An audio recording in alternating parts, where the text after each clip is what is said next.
Hi, this is Chris from Clever Unicorn Games and the Unicorn Collective, back with another one of our designer interviews. Today with me, I have designer John Campos. How you doing, John? Good. How are you, Chris? Pretty good. So, to start off with, when you're not playing or designing games, what is it that you like to do with your spare time? So spare time, like strictly speaking, spare time is just kind of relax with my partner, watch TV, maybe like catch a movie with a friend. Typically, the things that I do outside of the game design world would they delete my free time. So I'm a working musician. I play drums in a stoner metal band called Haze Mage, and I play guitar and do vocals for a party punk metal band called Cowabunga Pizza Time. I'm a artistic council member in a 501c3 nonprofit here in Baltimore called the Baltimore Rock Opera Society. So I have biweekly meetings and public events and other things like that. So yeah, and then for work, I do illustration. So when I'm not stuck in the house, shelter in place, I usually my time is spread pretty thin most of the time. Busy guy. Yeah. This actually the shelter in place, the quarantine has actually made it so I've gotten a lot of really good family time in and been working on some art projects that I've been meaning to work on for a while. What is your favorite game? Magic, I knew that hard was coming. stop. I knew that was Yeah. coming. Yeah, Magic is great. It really, a lot of things about it really inspired me as a designer, only because of the thoughtfulness that it takes to sort of engage on a surface level with Magic.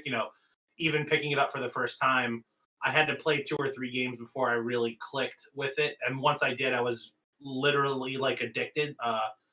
I could only liken my addiction to Magic to how I felt when I first started playing D&D, where I just like had to do it every chance that I got. But yeah, definitely Magic for sure. What kind of games or genres or themes inspired you to create a game? Um, I mean, this is sort of a tricky question for me because I didn't actually set out to be a game designer. Um, Go on, Scoop. Uh, Yeah, I got them here as well. Doing yeah, right. jigsaws behind me. Yeah. Um, so like I said, I play a lot of Magic, and I just wanted a more elegant solution to the token generation mechanic in Magic. I think that the cards are kind of clunky. You use token cards for your token creatures in Magic. People never seem to have them around. A lot of dice and beads and stuff getting thrown around the table. So we designed a bunch of dice-sized minis. I wanted something that you could like throw in your dice bag, grab by the handful, toss them onto the table, and had like a cool compact design so they couldn't get bent or broken or chipped or anything like that. And after we designed the minis, we were really really happy with them. And then kind of in a foolhardy manner, I was looking at the market landscape of board games on Kickstarter and said to my partners, "Let's design a game that uses these minis." And that was 2 years ago.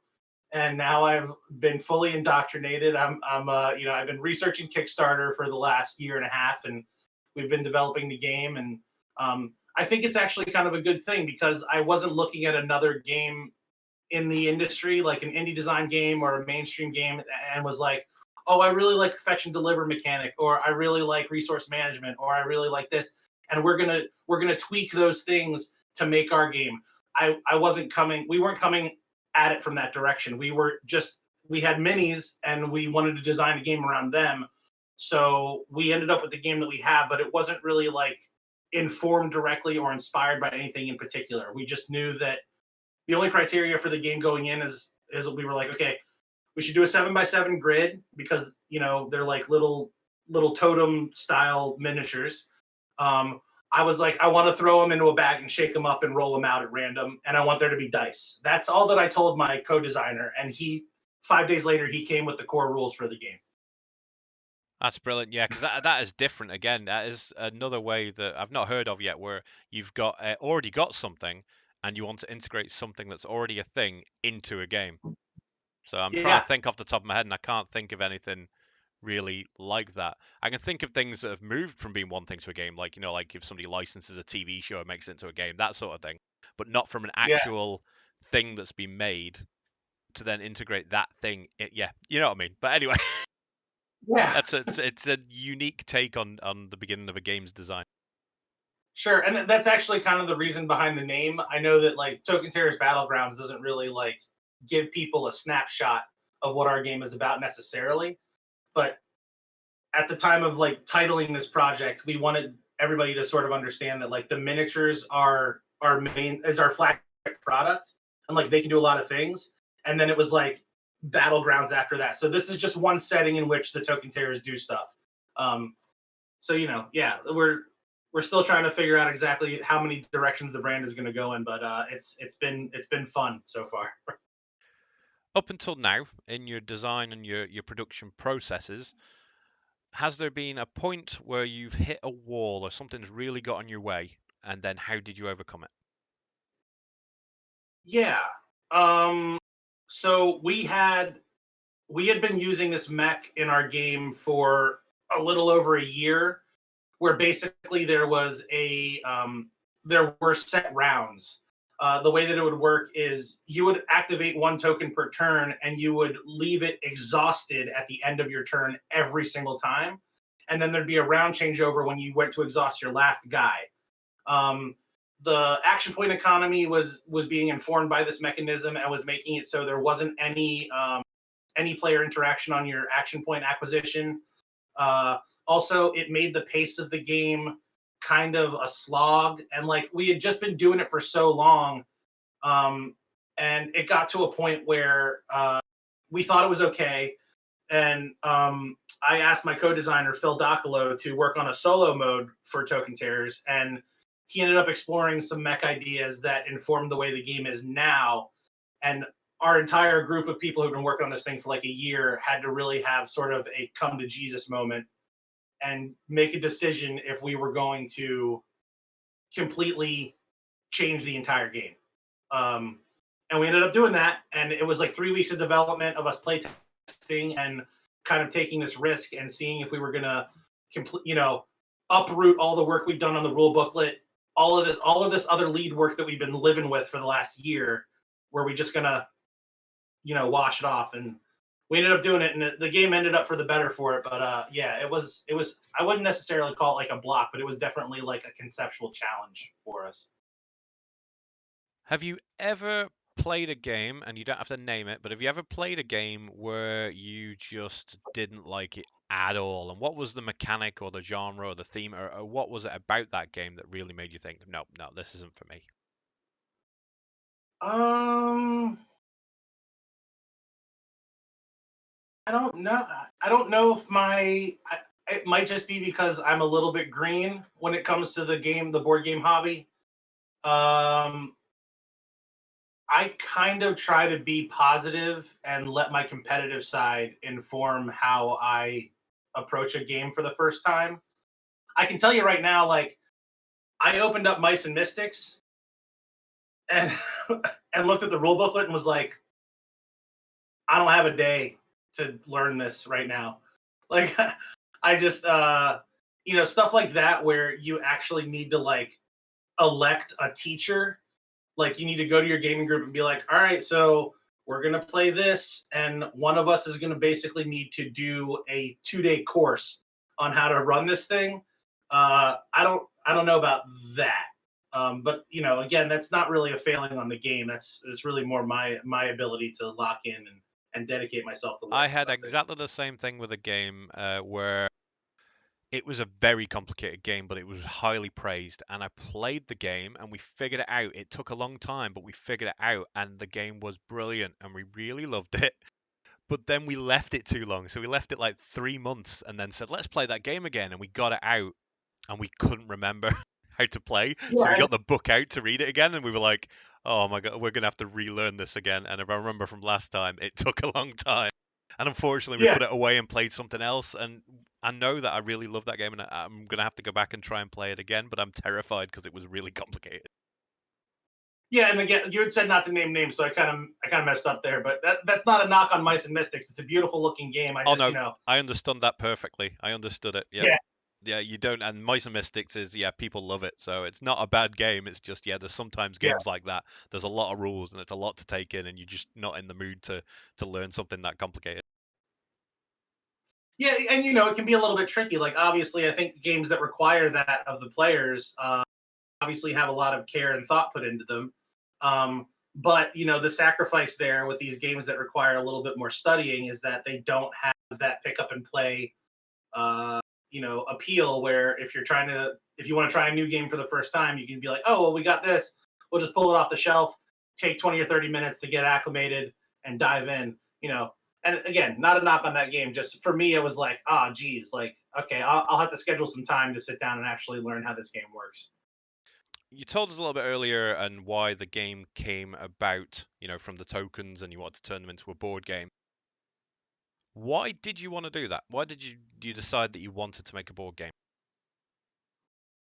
Um, because so going into the first season of Token Terrors, which consisted of 6 creatures, um, we thought that developing a board game would not only create more value to people because they would be getting more than just a line of minis, but also it would grant us the ability to basically have our own world to play around in when it came to what kind of factions we were going to design and how we were going to try and stretch the brand beyond using them in Magic the Gathering or Dungeons and Dragons as minions. Um, even within those as a gaming accessory, using them in those two contexts, there's a lot of runway for us to release new factions and still have them maintain some use. But if we're able to create value in a board game that we control from the ground up, we can do factions that have nothing to do with any other property out there. It's no longer a gaming accessory. It's its own thing that can stand on its own 2 legs. So I have a faction. I have a season that's all factions that are cryptids, that are North American zoological cryptids.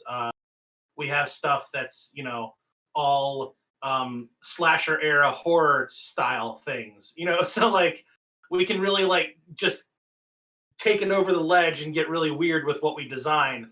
Um, and then also, obviously, uh, the board game market on Kickstarter is one of the top earning sectors. I mean, it's we had seen a bunch of at the time when we decided to create a game, we saw that there was a lot of board games doing very very well, and we were planning on taking the minis to Kickstarter anyway. So why not? Why not? At the time we decided, I thought it was going to take us like 6 to 8 months, maybe a year, to design a game around these things. I did not anticipate that it would be a 2-year process.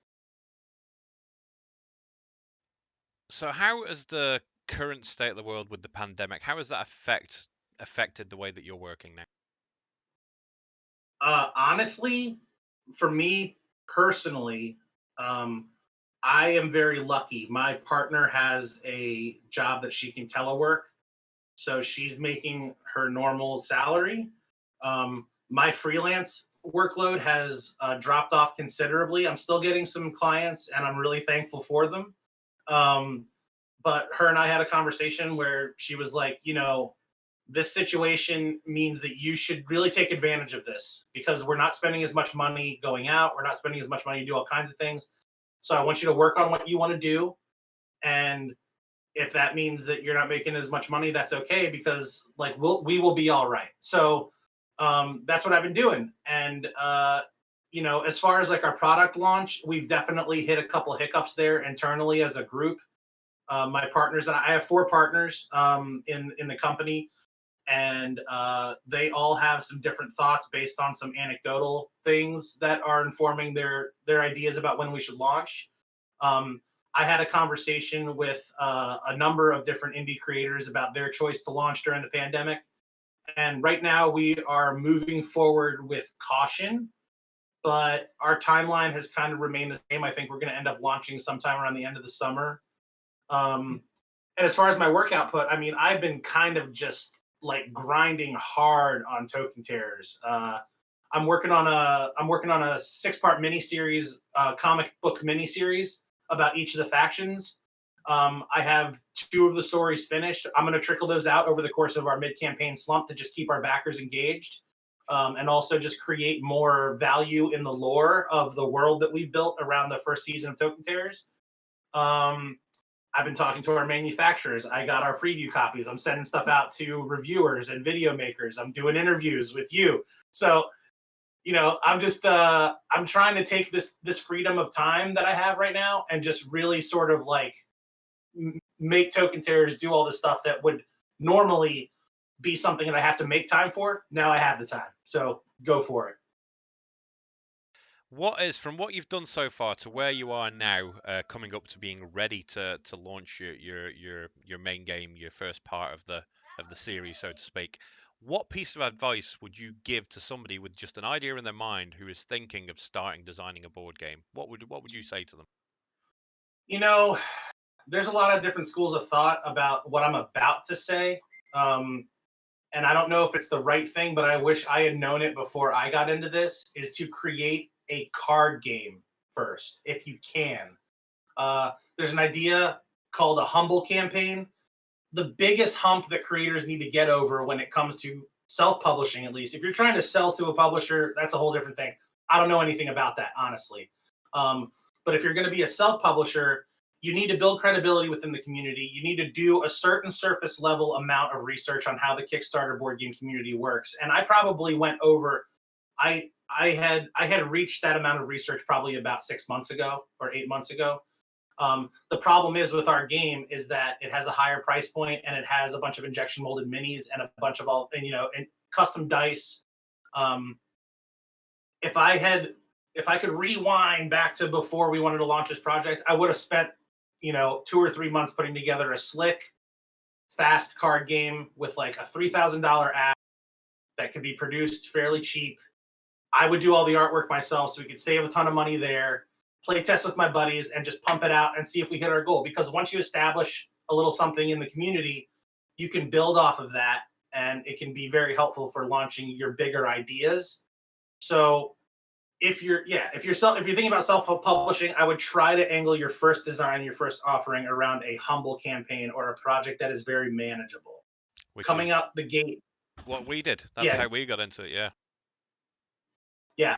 Coming out the gate as a first-time creator with something that is asking for $15,000 to $20,000, it's tough. create, yeah, exactly. It's tough. So I would do that.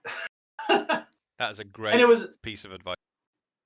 Oh well, yeah, thanks. I mean, you know it too. It was funny because I was running up against that information. So I designed a game called Token Terror's Warhorn that is a card game around the 6 factions of Token Terrors, just as a failsafe. Like I was just getting all these bad vibes from seeing all the challenges we were coming up against. I started to panic, and I was like, I'm just going to design a card game like around these same creatures. Uh, and again, I talked to some people in the community. I talked to my partners, and we decided to not do that. But and maybe later if we do okay on this first outing. Well, that's a good thing, isn't it? You've got it there, so that once this is all done, you've got something else then to go on with. So that's always good to have Oh yeah, another thing ready in the pipeline as well. yeah. One thing that's really surprised me, getting into this industry and getting into this I consider game design to be a bit of a hobby. Also, I mean, if you want to talk about how I spend my free time, um, just after developing Token Terrors and really having a lot of fun coming up with all the rules and having a game that we can be proud of, I've kind of like gone crazy and designed a bunch of other games just for fun. Like you know, I just have a blast playtesting and making hand done components and seeing if stuff works. So I already have a couple projects that are like near finished and a couple other things rolling around that are looking like they're shaping up. But yeah, I was just really surprised by my sort of obsession with designing games once I did it one time. Well, thank you, John, very much for coming and speaking to me today. This has been wonderful and eye-opening, Oh well, thanks a lot for having me, man. Pleasure as always. and I will be keeping an eye on whatever comes out next after Token Terrors surely has success. Oh, thanks very much, man. I appreciate that.